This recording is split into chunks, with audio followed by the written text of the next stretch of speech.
So thank you very much, everyone, for joining us in this session. So John Snowden, Jennifer Petrie, and myself will be talking about stem cell transplantation in general and STAR-MS in particular over the next 1 hour. Each one of us will talk for about 10-15 minutes, and then we'll allow plenty of time to take your questions, if that's okay. So John will make a start and talk about his point of view, really, from his point of view as a transplant hematologist about the procedure. I'll talk about the use of this procedure in MS in general, and Jane will talk about STAR-MS in particular. So John. These are just a few slides as to why we do a stem cell transplant. This is much broader than neurology, but it does introduce a few terms like allogeneic and autologous stem cell transplantation. So allogeneic is from a donor. You might have come across these types of transplants before, generally for malignant diseases like leukemia or myelodysplastic syndrome, but sometimes it's used with non-malignant diseases like aplastic anemia and hemoglobinopathy. And it's a much higher risk type of transplant. It involves tissue typing, both donor and patient, and there are complications, usually immune-based complications, where there might be rejection of the graft, or the more commonly the graft versus host disease. So it tends to be a much riskier type of transplant because of those issues.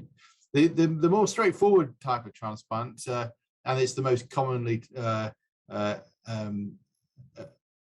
used type of transplant in hematology departments, is the autologous stem cell transplant, where we take the stem cells from the patients themselves and we use them to treat malignant diseases such as lymphoma and myeloma.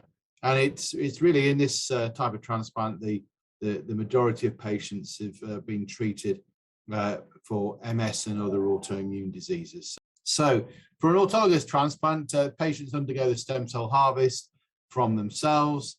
They usually have that on the back of an intermediate dose of chemotherapy and granulocyte colony stimulating factor, and then they sit next to a cell separator machine on an apheresis unit, and the stem cells are collected. It's like an elaborate centrifuge, and the end product is a small volume of concentrated CD34 positive cells, which are then frozen down. Subsequently, the patient is admitted for high doses of chemotherapy. This is usually a cyclophosphamide with polyclonal antibodies in the case of MS patients in the form of anti-thymocyte globulin. But there are variations on this theme for MS patients. After the chemotherapy has been given, the stem cells are thawed and then they're transfused back into the patients in order to rebuild the blood and immune system. There's no major transplant surgery involved, but it does involve approximately 1 month of inpatient admission whilst we tide the patient through the cytopenias and other treatment-related toxicities. So the next slide summarizes these processes. So as I've said, it starts off with mobilization with or without chemotherapy, then moving onto the stem cell collection, which you've seen a picture of. The patient comes in, has their chemotherapy conditioning regimen, often involving anti-thymocyte globulin as part of that conditioning regimen. There's that aplastic phase or cytopenic phase where we tide patients through with transfusion support, antibiotic support, and other measures. And then the patients recover. They generally take a month in hospital, and then they take a few months to make a general recovery on our day case unit, whilst we monitor various parameters. It should be said that although the stem cells are not a drug as such, or even an ATMP type drug, the whole process is highly regulated, and it's regulated through the Human Tissue Authority and a standard setting organization called JC. It's important that these regulations are in place because there are risks to patients, whatever the indication for transplant, whatever type of transplant you're doing. And it's a complex process, and these regulations help to tie all the different teams and processes together. So this is more specifically relating to stem cell transplantation for MS patients and also other autoimmune disease patients. This is a headline from 2 or 3 years ago when we hit the news as if it was very new, these developments. But the reality is that this isn't a new development. It's been done for autoimmune diseases, including MS, since about 1995, 96, 97, when the first transplants were done. It's gradually grown in terms of the evidence base influencing the activity, and you can see that during the zeros there was a gradual growth. I think patients received treatment with modern biological agents, but I guess there was a reality that limited numbers would still remain resistant or would relapse through those biological treatments, and that they ended up having stem cell transplants. But of note is the particular rise after about 2014-15 in the activity of stem cell transplantation for autoimmune diseases, which is mainly down to multiple sclerosis being performed. And I think this is really just reflects that eventually the evidence base did kick in. A randomized controlled trial MISS that Professor Sharrett will talk about, along with a smaller trial called ASTIMS, the evidence base started to kick in, and the neurology community started to take this type of treatment seriously after many years of I think remaining skeptical and maybe concerned that it had risks that were significantly in excess of the standard neurology based treatments.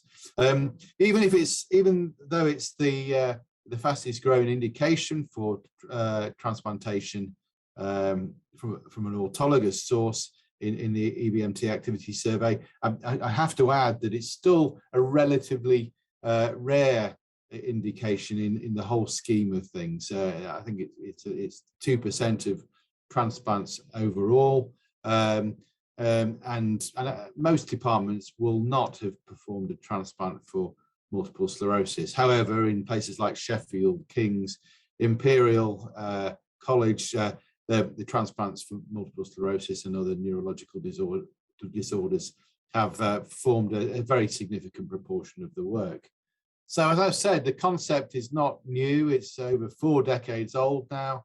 It was pioneered in animal models, and the first human cases were treated with transplants in 1995, 96, 97.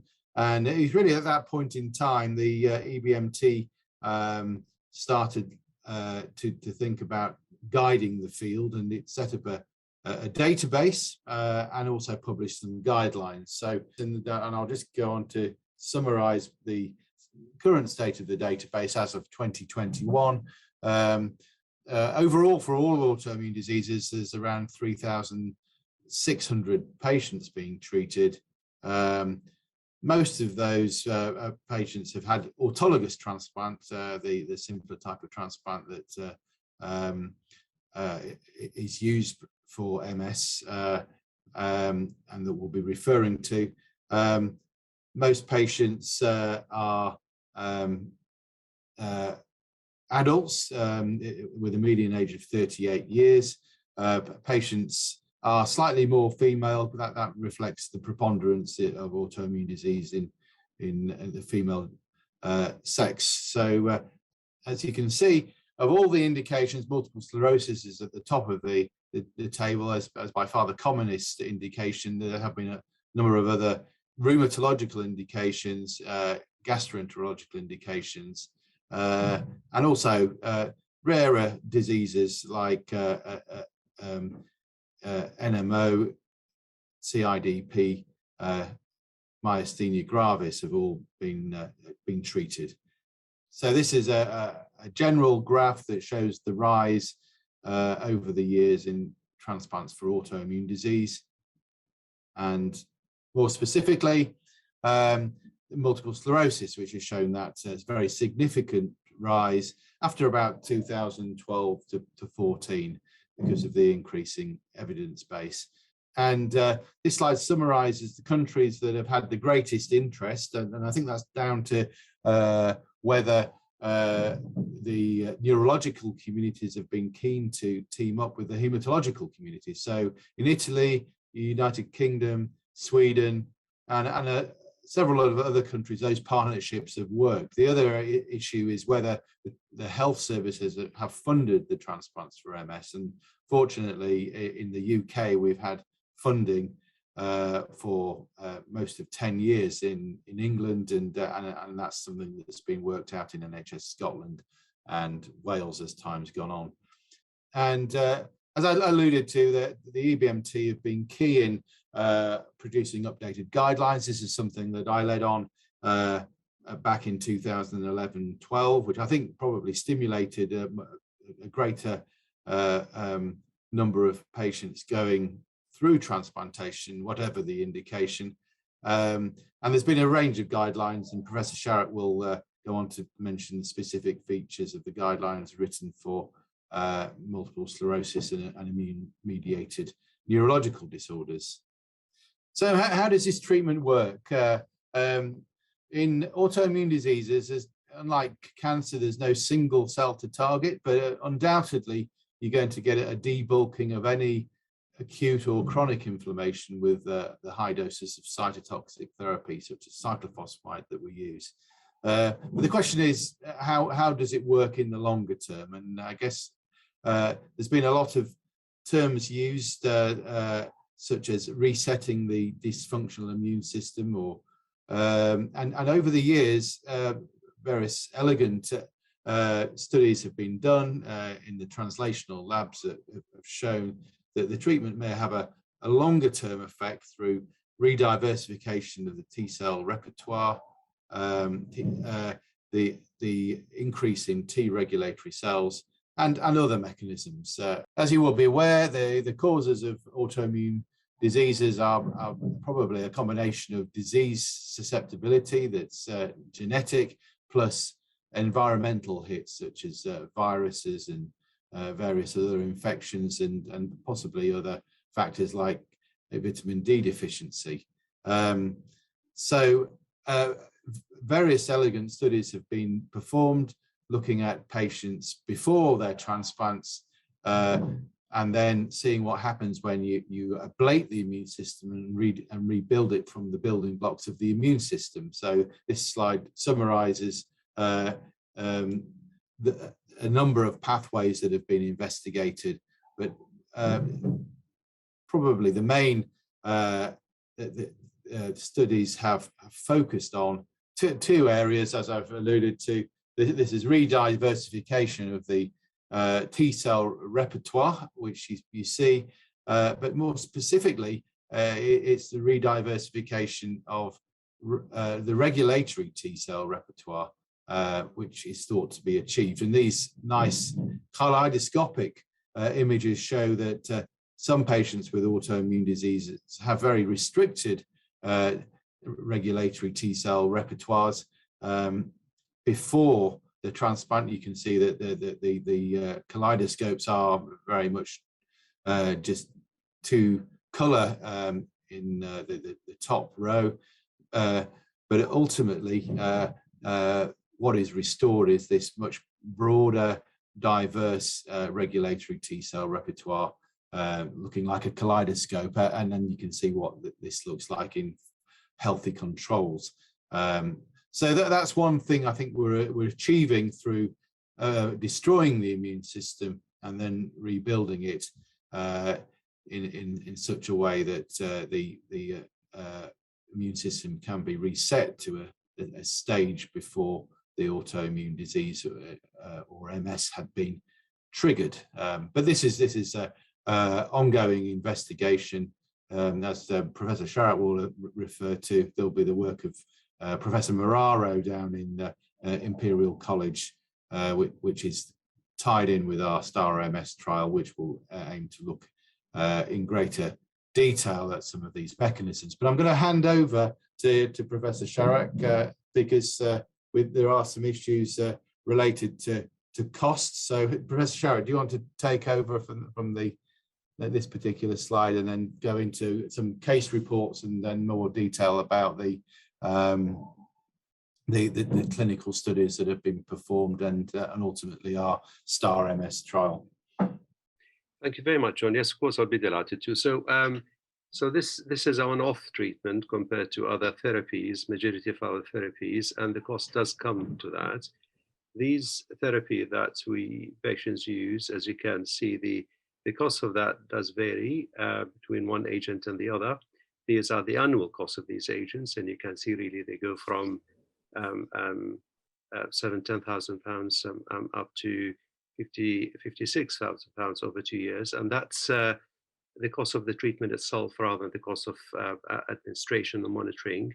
The cost of stem cell transplantation is around 30,000, and this is a one-off cost treatment. So you can see that treatment is very cost effective, but is it efficacious? So this is MS, as you know, is that illness who has two phases. First is an inflammatory relapsing phase where people would have a lot of relapses from which we recover partially or completely. And the second phase is the probably neurodegenerative phase with disability accumulates gradually with or without relapses. And we have a significant number of agents, therapeutic agents, which can be used in the relapsing remitting phase, and very few agents, as you know, for the progressive phase. So here is somebody who is a patient of ours who came to see me and Professor Snowden a few years back, Sam, who was a young person who was struck by MS, having been quite healthy before that. And the illness was so aggressive that she ended up in ITU after a relatively short period of time. And then all the agents that we used to treat her had not been effective, including galantizumab. The only way really that we could treat her was to transplant her, and the treatment is quite effective. And so I think I was trying really to say in the subsequent slides that this is stem cell transplantation is a very effective treatment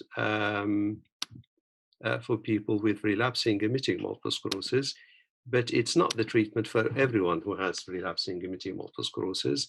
So we need really to make sure that we choose our patients for this treatment very carefully. We have to think really very carefully about exposing patients to the treatment. So here's Sam.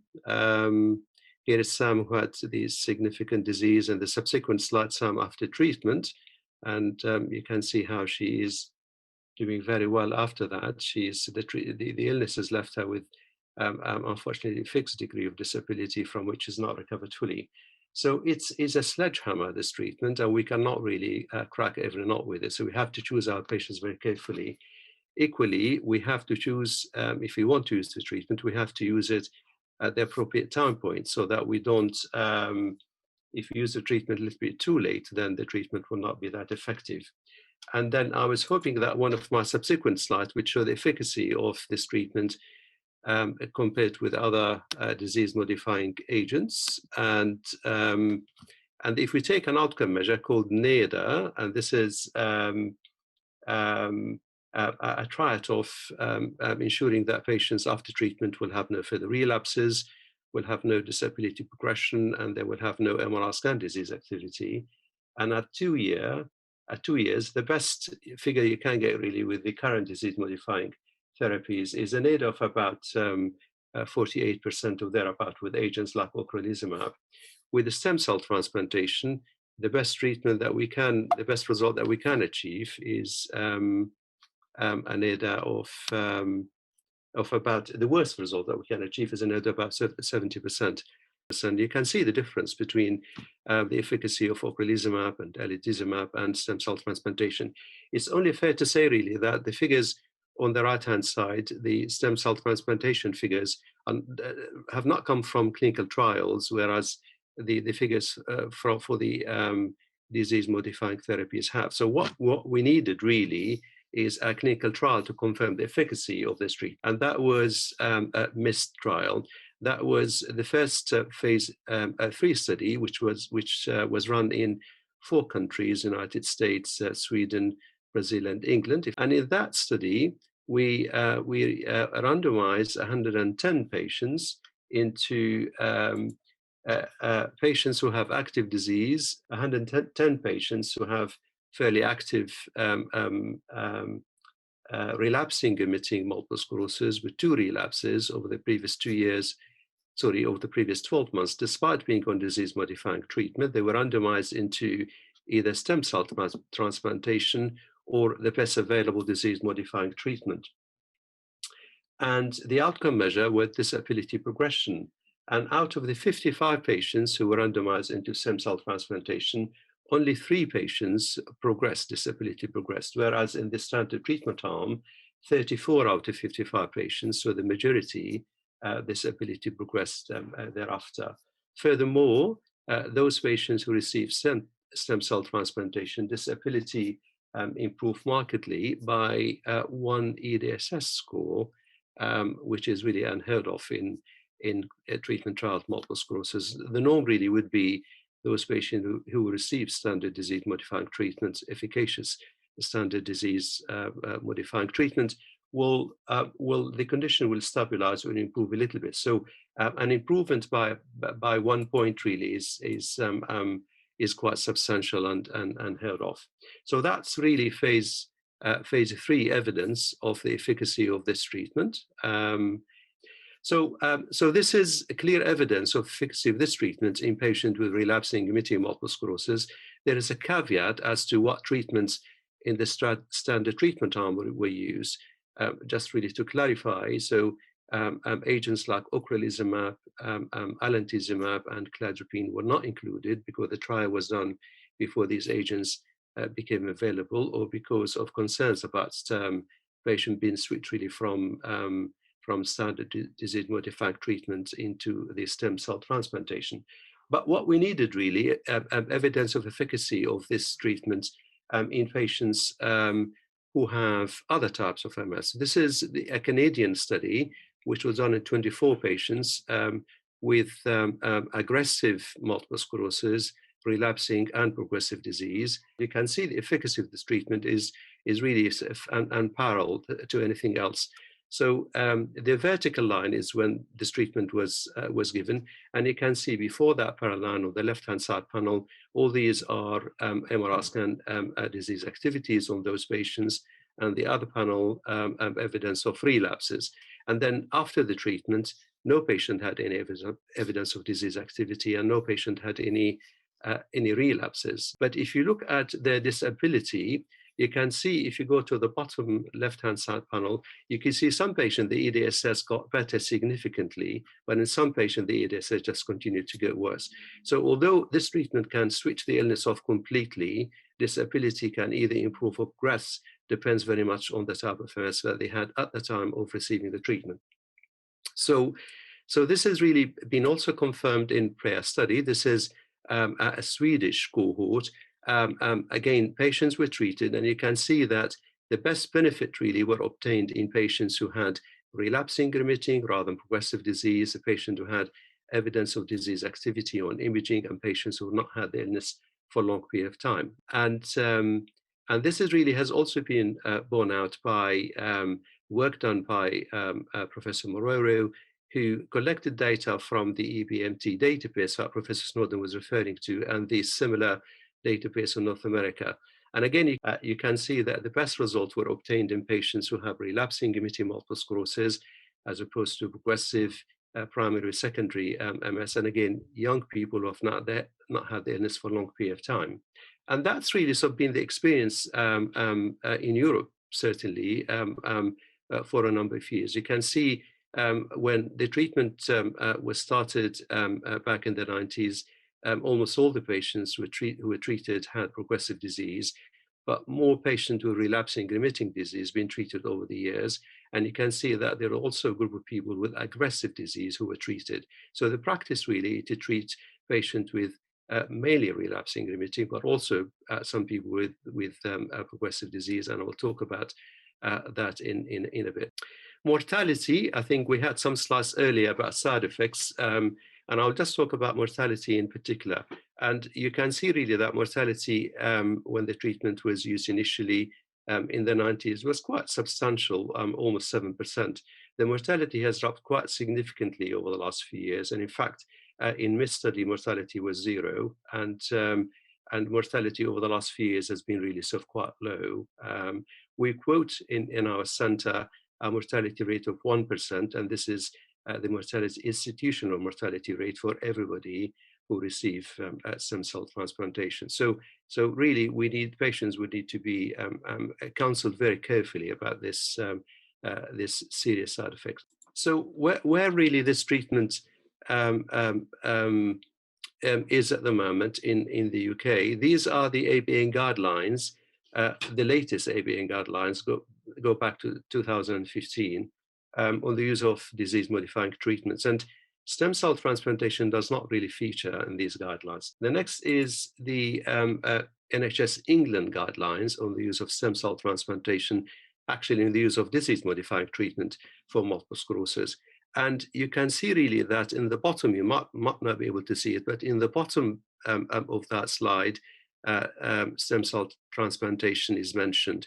So at the moment, it's really mentioned as a third-line treatment for people who had failed all other disease-modifying treatment. We don't think this is the case. These are the Ebmt Guidelines, which were published in 2019. We think the evidence suggests that stem cell transplantation for patients with highly active relapsing remitting multiple sclerosis failing disease-modifying treatment should be a standard of care. So everybody should be offered that treatment. Equally, patients with progressive disease with evidence of active inflammation, i.e. either relapses if they have second progressive MS, or if they have evidence of disease activity, primary second progressive MS, should be a treatment options for those patients. However, a patient with progressive disease with no clinical evidence or radiological evidence of disease activity, we think this probably should, the treatment should not really be offered to those patients because the evidence would indicate that it will not be effective. So this is what we do really in Sheffield currently. We treat patients with relapsing inflammatory disease who failed to respond to disease-modifying treatment. We tend to treat in clinical trials if there are clinical trials up and running.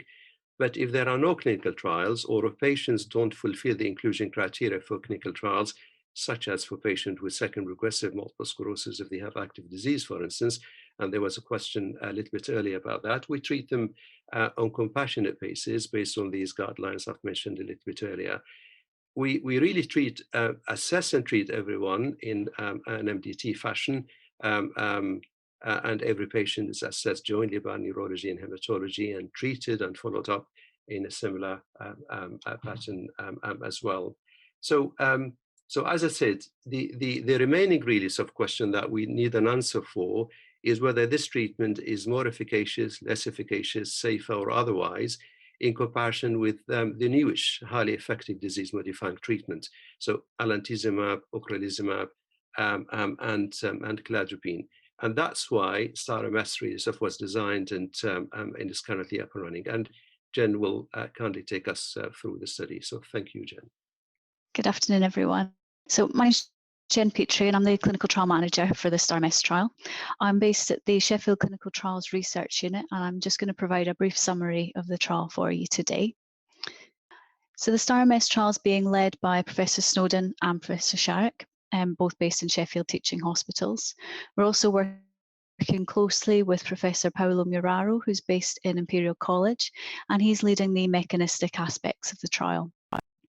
Our funder is the NIHR EME programme, and the trial is an open-label, multi-centre, parallel group randomised controlled trial.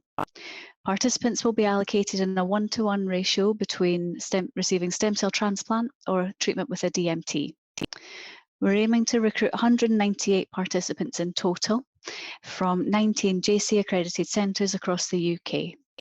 So we did experience some delays in setting up the trial due to the pandemic, but we have now opened our first site in Sheffield in September last year, and we currently have one participant randomised into the trial, with another 2 patients going through the screening process at the moment.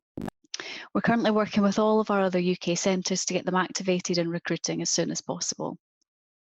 So just to give a bit of background to the trial, as has already been discussed today, there is some evidence that stem cell transplantation may be more effective than current DMTs for reducing relapse rates and improving disability and quality of life in highly active relapsing remitting MS. However, it hasn't been directly compared against the current best available DMTs, so alemtuzumab, ocrelizumab or cladribine. The main aims of STAR-MS are to determine whether stem cell transplantation has superior clinical efficacy compared with treatment with a DMT, either alemtuzumab, ocrelizumab or cladribine, and has an acceptable safety profile. And we're also aiming to advance our understanding of the mechanisms of efficacy of the stem cell transplant through our laboratory studies, which is what is being led by Professor Muraro in Imperial.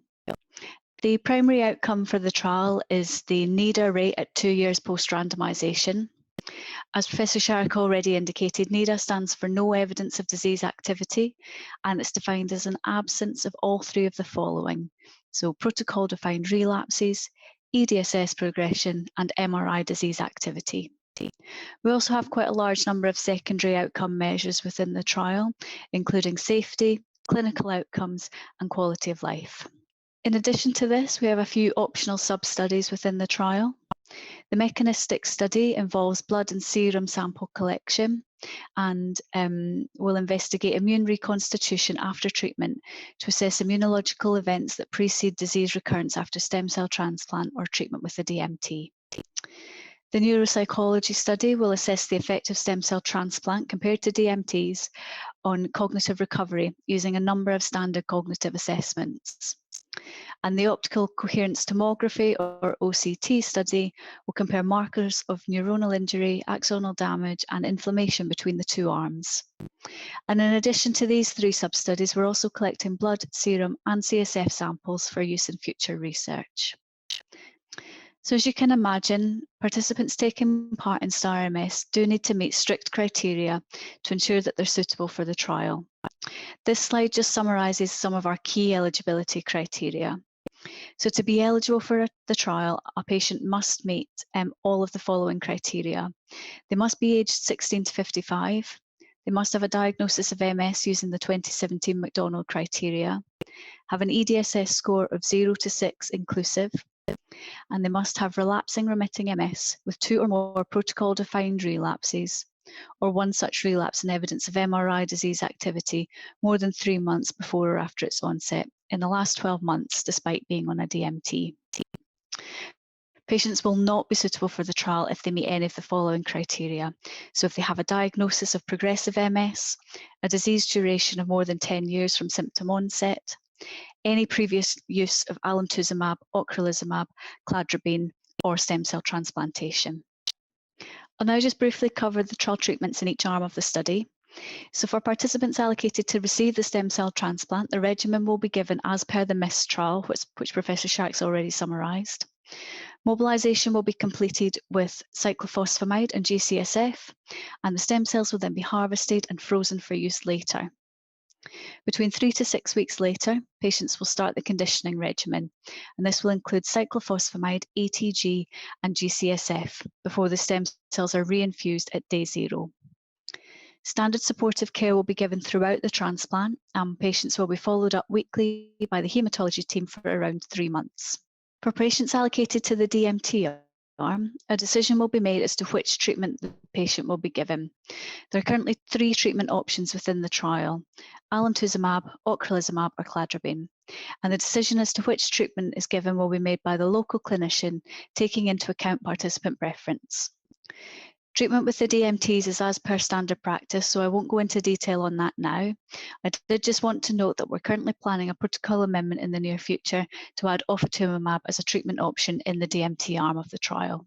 This slide just shows the follow-up schedule for the trial. So as you can see, all participants will remain in the trial for 2 years after randomization, with study visits taking place at 3, 6, 9, 12, 18, and 24 months after randomization.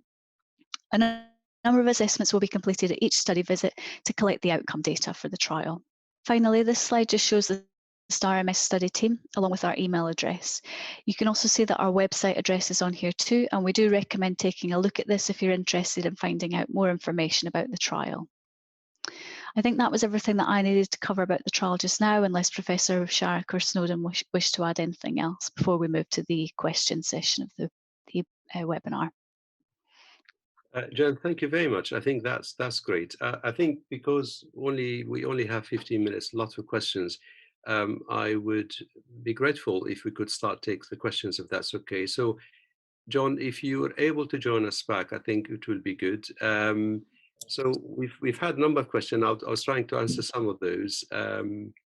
Okay, so in terms of intensity of conditioning regimens, all in conditioning regimens in transplantation are intensive. I think the doses of chemo are very high and uses stem cells to rescue the patient, because you're getting rid of most of the hematopoietic and the immune system by giving the conditioning regimens. But there is a spectrum. Some are called reduced intensity, and they tend to be what's lymphoablative, and I think we would probably classify our conditioning regimen in our trial as lymphoablative. That's cyclophosphamide and antithymocyte globulin. The next one up in terms of the MS is one that's similar to a lymphoma type regimen, and it's the Beam ATG, and that was used in the Astin's trial that Professor Sharrock referred to, and in some of the European data. So that's a slightly more intense regimen. You're becoming more myeloablative as the intensity goes up. And then you referred, Professor Sharrock, to the Canadian data, and that was busulfan, cyclophosphamide, and antithymocyte globulin. And so that's the most intense regimen. Is what we would call myeloablative or lymphomyeloablative. So what can you deduce from that? I mean, basically, the more intensive the regimen, I think arguably the more effective it's going to be. However, the more toxic it's going to be, and there obviously is a sort of sweet spot that we have to arrive in for each disease. And for MS, my personal opinion is that we should limit the risks, limit the toxicity, and look predominantly at the reduced intensity lymphoablative regimens like we're using in the STAR-MS trial. But other opinions would prefer stronger regimens, but I think inevitably you're going to get more toxicity and the risks would be greater to patients. There was a question specifically about cancer after transplantation, at the risk of cancer, and perhaps autoimmune conditions in general. Well, there is this. It's a whole established field of what we call late effects, and we consider it for any patient that's had chemotherapy or even radiotherapy, and certainly for transplant patients because they've had the more intensive regimens. So I think it's fair to say that a late effect of having any chemotherapy or cytotoxic therapy is a relatively low incidence, but a definite incidence of secondary cancers. Now, in multiple sclerosis patients, I've not known the incidence to be particularly high, but it's one reason why we've got to be vigilant, and we've knitted that into the trial. I think it won't be high because patients with multiple sclerosis will not have had a lot of chemotherapy before. I think very rarely these days. In the old days, patients got mitoxantrone and maybe some other immunosuppressive type chemotherapy. But I think it will be rare, but it will be there, and patients should be followed up by a hematological late effects clinic long term. But I would say it's going to be either in a fraction of a percentage or not much more than 1% of patients in the fullness of time. And of course, we don't know which patients are going to develop cancer anyway when you follow them up. But the types of cancers that tend to happen after a transplant, it can either be related to, the bone marrow, which is, myelodysplastic syndrome, or it can be the skin. So those are the areas that we look at. But with MS patients, it's rare, and we're always looking at the data. But it needs to be looked out for. But it's not going to be as high as a patient, treated heavily with lymphoma treatment or leukemia treatment, who then gets a higher risk of secondary or new cancers from their transplant treatment. So a related question is as to whether we've observed avascular necrosis of the joints with this treatment. We don't actually use a high dose of steroids with this treatment. So the answer is no, we haven't. John, another question is whether the side effect profile when receiving the treatment is different if patients have autoimmune conditions as opposed to hematological conditions. So the approach, well, it depends on the center that you're in. Sometimes the regimens have varied between the different disease indications. Is that what you mean, Basil?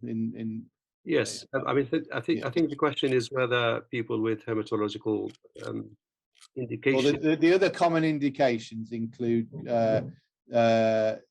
rheumatological indications, particularly systemic sclerosis, and you can use this standard cyclophosphamide antithymocyte globulin the regimen that we would use in MS. There's regimens for lupus and for Crohn's disease, but generally the EBMT recommend the use of cyclophosphamide and antithymocyte globulin as a sort of generic regimen across all autoimmune diseases, and certain centers have some variants on this, but on the whole it's a widely accepted regimen across most regimens, most indications. So that's what we use in Sheffield. We don't tend to vary the regimen very much. We tend to stick to it for whatever indication you're treating. Thank you very much. There was a number of questions as to what advice we give to patients who've been refused treatment by their local neurology team. And I think the answer really is that we will be more than happy to give advice and help or see the patient if needed, provided patients refer to us through the proper channels by their neurologists, if feasible, or by the general practitioners. I would be more than happy to see them and give advice. The other question is in relation to the need for some patients to travel abroad. My feeling really is that the treatment is available in the UK, or at least advice about the treatment is available in the UK. There's a capacity issue these days because of COVID, but I don't think anyone needs to travel abroad to receive the treatment. So they should be able to receive the treatment either in clinical trial or on compassionate basis. Do you agree, John?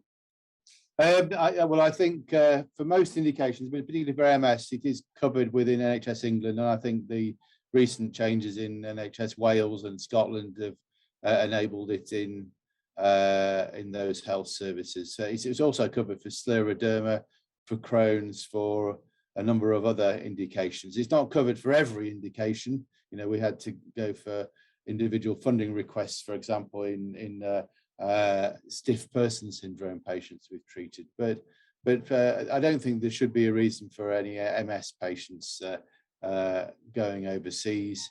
It should be made available when it's appropriate, and that's a reason why there should be good dialogue between the neurologist and the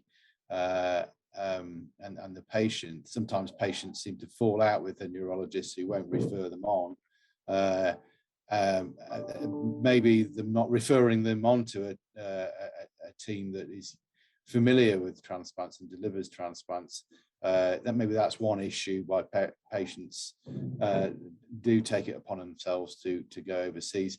I mean, but there will be other patients who are completely unsuitable for this treatment, and they should be advised by local clinicians to have other management strategies. I mean, the last thing you'd want them to do is to to go overseas, spend significant amounts of money on a treatment that's not going to be effective.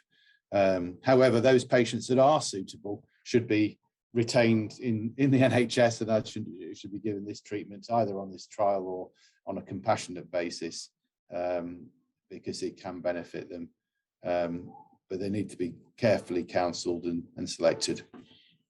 A question from Julie in relation to her experience referring patient to our colleagues in Plymouth with good response. So I think you may recall from the slide I showed that NIDA at 2 years is about 70%, 80%.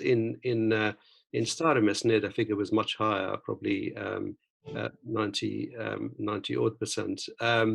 But it's not a cure, because patients, if you follow patients up over a long period of time, patients will relapse. The illness, when they relapse, will probably not be as aggressive. So it's not a cure, but it is an extremely efficacious treatment. The data in relation to T-cell repertoires diversification, John, the question is, do we observe that in other therapies like alentizumab and cladribine? And I think briefly the answer to that really is yes, but not to the same degree, because the degree of immune reconstitution will be much higher if you cleanse the immune system to a deeper degree. Do you agree, John? I think that's a crucial question that we're asking in the STAR-MS study, and Professor Muraro. You're going to have a well-matched group of transplant patients with either alemtuzumab, ocrelizumab, cladribine treated patients, and you'd be able to do those studies. But I'm sure there are degrees of immune rebooting. It may be that you have to go above a certain intensity to get a high level or a complete immune reboot. But that would be one of the interesting translational studies that will be explored in STAR-MS.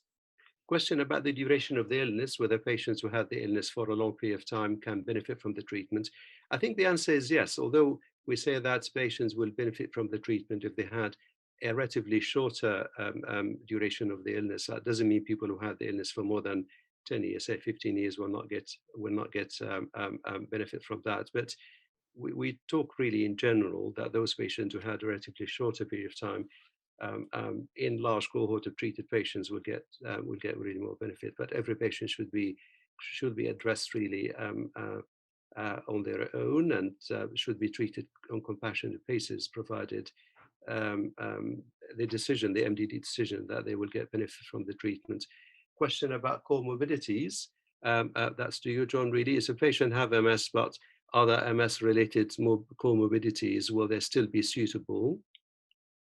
Well, I think it depends what they are, but we're always very careful about screening patients for transplants before the transplant, whatever the indication. But I think we're especially careful about patients having this for multiple sclerosis. On the whole, patients with multiple sclerosis, in my experience, are relatively fit in terms of cardiovascular, lung, renal, those sorts of important parameters. Although we would still screen them for those fitness in those respects. But they tend to sometimes have recurrent urine infections. That might be something that is a risk.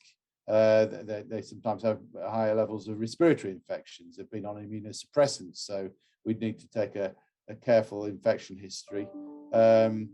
There is the issue of the rehabilitation. Of course, if you have a patient who takes to their bed for 2 or 3 weeks, you have to rehabilitate them however fit they are. But obviously there are challenges if patients have got significant disability to start with. So we look at those aspects, but of course we want to make sure that the cardiovascular respiratory systems are as intact as possible.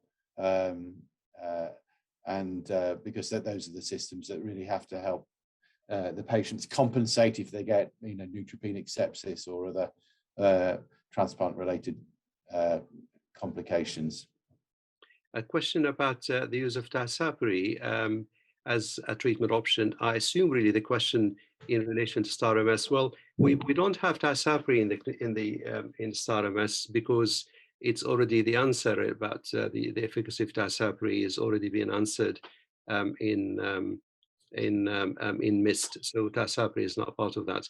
There are one or two other questions, but I think we're almost really out of time, really. But so I think we need really to thank every one of you really for taking part in this seminar. We sincerely hope really that you would refer patient to STAR MS. Remember that there will be a recruitment site near you. So kindly refer those patients. And the idea really that patient with active disease whom you need to consider the use of highly efficacious treatment will be eligible to be offered this treatment. So we will be extremely grateful if you could offer the treatment, offer them the trial. And I think that's the end of our time. I'm very grateful for you to have spent the time listening to us.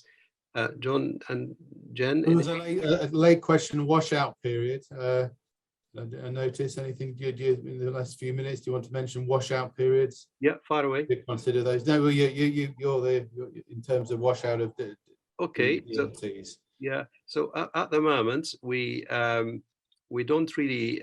There will be no need for washout periods if patients are on platform medications. If patients are on cladribine, they would need a few months of washout period, probably about 6 months. If patients are on alantizumab, they need a longer washout period. So really, I think this depends very much on what treatment they've been using in the past. But some treatment you can just really sort of transplant patients soon afterwards, and others you would need to allow a bit of time really. I think that's the best answer I can give really in a short period of time. So thank you very much, everyone, and all the best. Have a very good rest of the day. Thank you. Thank you.